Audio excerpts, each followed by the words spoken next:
Oxygen की किल्लत दूर करने उतरी वायुसेना। सिंगापुर से एयरलिफ्ट कर बंगाल लाए गए 4 oxygen tanker. C-17 globe master लेकर आया 4 क्रायोजेनिक कंटेनर।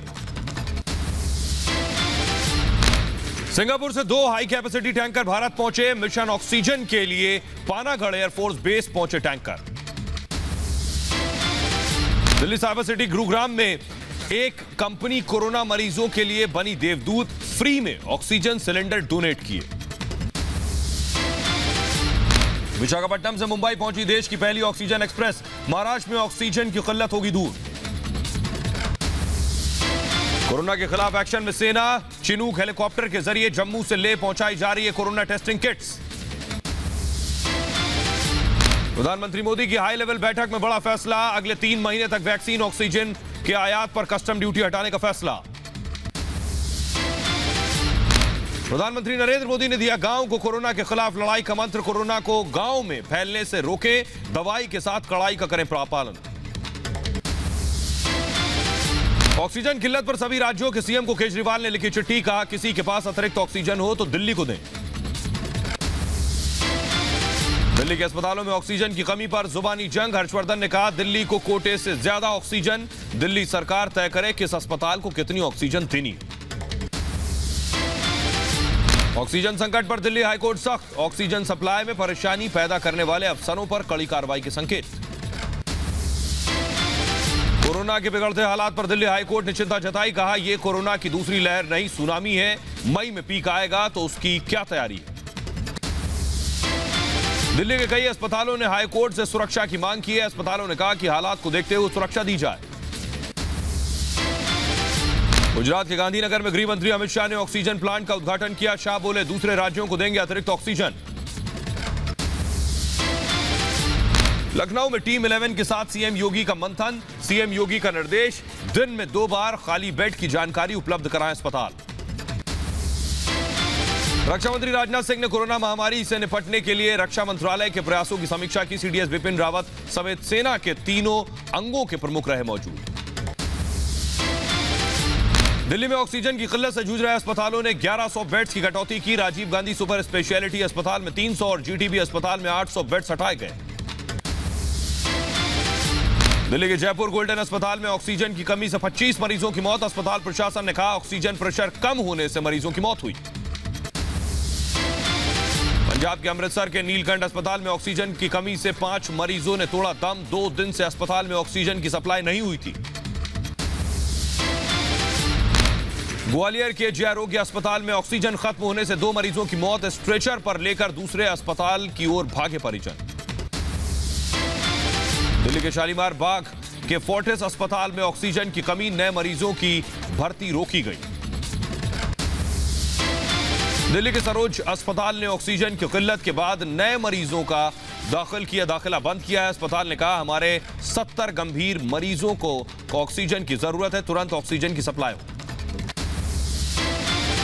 लखनऊ के राम मनोहर लोहिया अस्पताल में भी ऑक्सीजन की किल्लत से हाहाकार। कोरोना काल में दर दर भटकने को मजबूर मरीज। यूपी के सभी बड़े शहरों में ऑक्सीजन की कमी से परेशानी बढ़ी। लखनऊ में गैस एजेंसी के बाहर लोगों की लंबी कतार।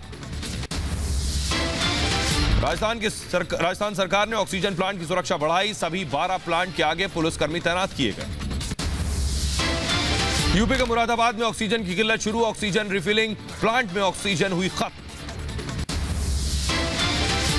एमपी के भोपाल में ऑक्सीजन की किल्लत से बीमार मरीज परेशान। ऑक्सीजन सिलेंडर भरवाने के लिए घंटों का इंतजार। लखनऊ में पीजीआई लैब टेक्नीशियन की पत्नी की इलाज के अभाव में मौत। नाराज पीजीआई कर्मचारियों ने डायरेक्टर के खिलाफ खोला मोर्चा।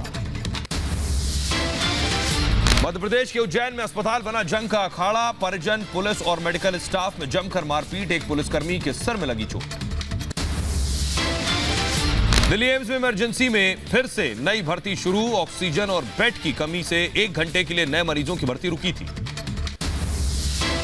दिल्ली में कोरोना की बेकाबू रफ्तार से सिस्टम का ब्रेक हुआ फेल। एलएनजेपी अस्पताल में बेड नहीं मिलने से दर दर भटकने को मजबूर मरीज। दिल्ली में जीटीबी अस्पताल के बाहर लगी एम्बुलेंस की कतार। अस्पताल में भर्ती होने के लिए मरीज कर रहे इंतजार। दिल्ली में कोरोना की बेकाबू रफ्तार से चरमराई स्वास्थ्य सुविधाएं। सरदार पटेल कोविड अस्पताल में मरीजों को नहीं मिल रहा बेड। दिल्ली के जयपुर गोल्डन अस्पताल में बेड की किल्लत, अस्पताल के रिसेप्शन पर नोटिस लगाया गया। यूपी के रायबरेली में अस्पताल की बड़ी लापरवाही, पिता को लेकर भटकता रहा बेटा, इलाज नहीं मिल पाने से तोड़ा दम। यूपी के जौनपुर में कोरोना मरीज की मौत के रास्ते में एंबुलेंस ने उतारा शव, 4 घंटे तक बगीचे में पड़ा रहा महिला का शव। दिल्ली के जयपुर गोल्डन अस्पताल पहुंचा ऑक्सीजन का टैंकर, ऑक्सीजन की कमी से 25 मरीजों की हुई थी मौत। दिल्ली के सर गंगा राम अस्पताल में भी ऑक्सीजन की सप्लाई की गई। अस्पताल में कुछ घंटों का ऑक्सीजन बचा था, 516 मरीजों का इलाज चल रहा। दिल्ली के जीटीबी अस्पताल में ऑक्सीजन की सप्लाई हुई, पुलिस ने ग्रीन कॉरिडोर बनाकर टैंकरों को अस्पताल पहुंचाया। राजस्थान के अजमेर में वीकेंड कर्फ्यू के दौरान ट्रैफिक पुलिसकर्मी से मारपीट, दोनों आरोपी युवक को गिरफ्तार किया गया। यूपी के झांसी में लॉकडाउन का उल्लंघन करने वालों को पुलिस की हिदायत, बेवजह बाहर निकले लोगों को वापस घर भेजा। जम्मू कश्मीर में आज रात से सोमवार सुबह 6 बजे तक कोरोना कर्फ्यू लागू, जरूरी और इमरजेंसी सेवाओं को छूट रहेगी। दिल्ली में 2 मई तक बंद रहेंगे बाजार, व्यापारी संगठनों ने कहा 1 हफ्ते और बढ़ाएं लॉकडाउन। मध्य प्रदेश में आज से 9 मई तक किल कोरोना 2 अभियान लॉन्च, और अभियान के तहत घर पर जाकर कोरोना संदिग्धों की पहचान की जाएगी और इलाज मुहैया कराया जाएगा। वीकेंड लॉकडाउन तोड़ने पर नाबालिग की पिटाई, सदर एसडीएम ने की पिटाई, वीडियो हुआ वायरल। कानपुर में वीकेंड लॉकडाउन का असर, बाजार की सभी दुकानें बंद, सड़क पर सन्नाटा। यूपी के बदायूं में पुलिस की लोगों से अपील, वीकेंड लॉकडाउन के दौरान बेवजह घर से न निकलें। अयोध्या में भी वीकेंड कर्फ्यू का असर, पुलिस ने गाड़ियों की चेकिंग की, बाजार दुकानें बंद। रांची में स्वास्थ्य सुरक्षा सप्ताह को लेकर पुलिस की सख्ती, प्रशासन ने लोगों से सहयोग की अपील की। शिमला में आज और कल 2 दिन बाजार बंद रहेंगे, सिर्फ जरूरी सेवाओं से जुड़ी दुकानों को छूट। जम्मू के कनक मंडी के व्यापारियों ने बाजार में खुद लगाया वीकेंड लॉकडाउन, सारी दुकानें बंद रहेंगी। कर्नाटक के कलबुर्गी में वीकेंड लॉकडाउन के दौरान सख्त पाबंदियां, जरूरी सेवा से जुड़े लोगों को भी सिर्फ कुछ ही घंटों के लिए दी गई छूट। बेंगलुरु में वीकेंड लॉकडाउन को लेकर पुलिस की सख्ती, बेवजह घर से निकले लोगों को पुलिस ने रोका। देश में लगातार तीसरे दिन 3 लाख नए कोरोना केस, 24 घंटे में 3,46,000 से ज्यादा नए मरीज, 2,624 लोगों की जान गई। महाराष्ट्र और उत्तर प्रदेश में कोरोना की रफ्तार बेकाबू, महाराष्ट्र में 24 घंटे में 67,160 नए केस, वहीं यूपी में 38,000 नए बीमार मिले। मुंबई में एक दिन में 5,888 नए मरीज, कोरोना से 71 लोगों ने गंवाई जान। बिहार में भी कोरोना का कहर जारी, पिछले 24 घंटे में 12,359 नए कोरोना मरीज। देश में 15 मई तक और खतरनाक होंगे हालात, रोजाना 5,000 से ज्यादा मौत का अनुमान। गुजरात के डिप्टी सीएम नितिन पटेल को कोरोना हुआ है, नितिन पटेल डॉक्टर की सलाह पर अस्पताल में भर्ती। मध्य प्रदेश में कांग्रेस विधायक कलावती भूरिया का कोरोना से निधन, 14 दिनों से इंदौर के निजी अस्पताल में भर्ती थी। कानपुर में परमवीर चक्र विजेता वीर अब्दुल हमीद के बेटे की कोरोना से मौत, परिजनों ने इलाज में लापरवाही का आरोप लगाया। उत्तराखंड के गवर्नमेंट नर्सिंग कॉलेज के 93 छात्र कोरोना पॉजिटिव, हॉस्टल के कंटेनमेंट जोन घोषित किया गया। लखनऊ में बीजेपी सांसद कौशल किशोर ने दी चेतावनी, पीड़ितों को ऑक्सीजन नहीं मिला तो धरने पर बैठूंगा। भोपाल में गृह मंत्री नरोत्तम मिश्रा ने पीपीई किट पहनकर कोविड वार्ड का निरीक्षण किया। नरोत्तम मिश्रा ने मरीजों से अस्पताल की सुविधाओं के बारे में बात की। हैदराबाद में गृह राज्य मंत्री जी किशन रेड्डी ने गांधी अस्पताल का दौरा किया, कोरोना के हालात पर स्वास्थ्य विभाग के अफसरों से बात की। मुंबई पुलिस ने वाहनों के लिए कलर कोडेड स्टिकर्स का नियम वापस लिया, चेकिंग रहेगी जारी। गुवाहाटी में कोरोना के बढ़ते केस पर स्वास्थ्य विभाग की पैनी नजर, रेलवे स्टेशन पर यात्रियों की कोरोना जांच।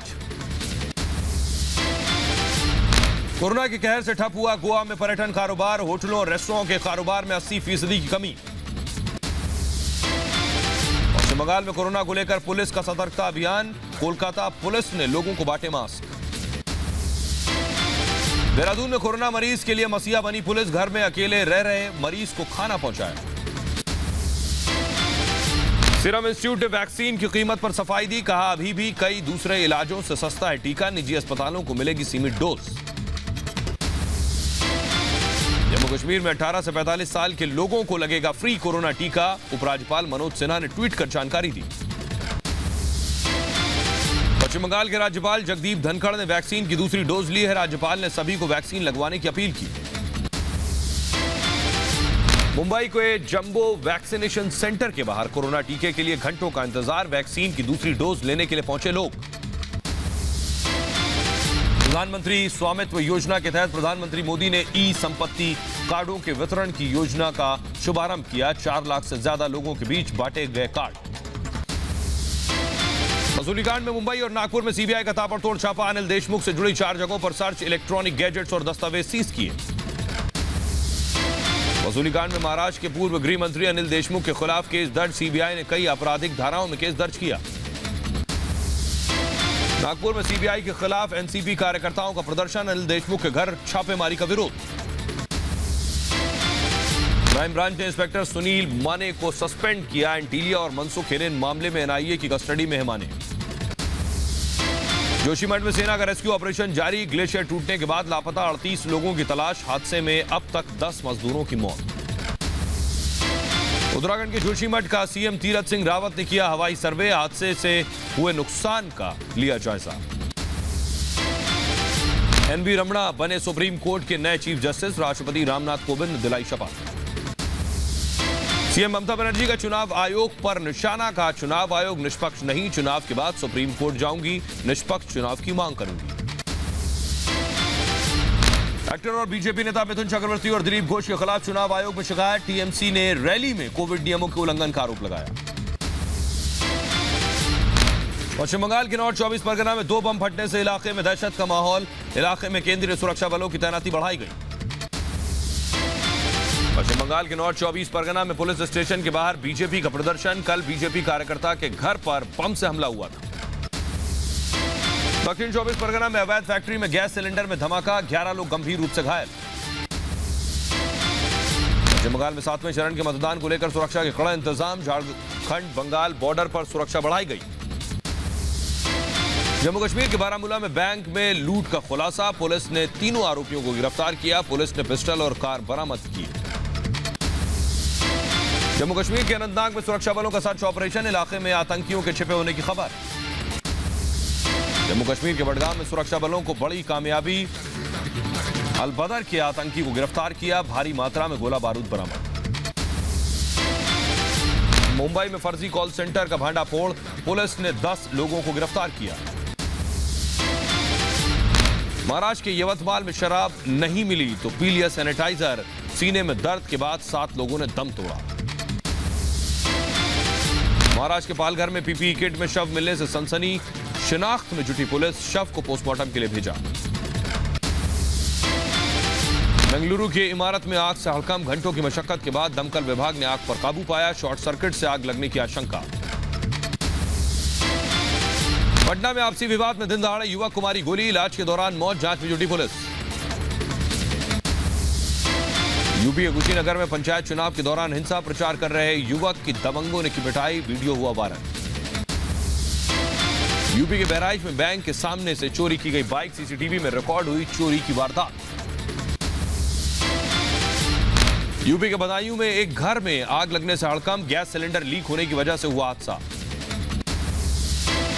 दुनिया में कोरोना से 14 करोड़ 52 लाख लोग संक्रमित। लगातार तीसरे दिन रिकॉर्ड करीब 9 लाख नए केस सामने आए हैं। 14,000 से ज्यादा मौतें भी हुई। कोरोना महामारी के दौरान पाकिस्तान की एक और नापाक चाल। सोशल मीडिया पर #Pakistan stands with India hashtag चलाया।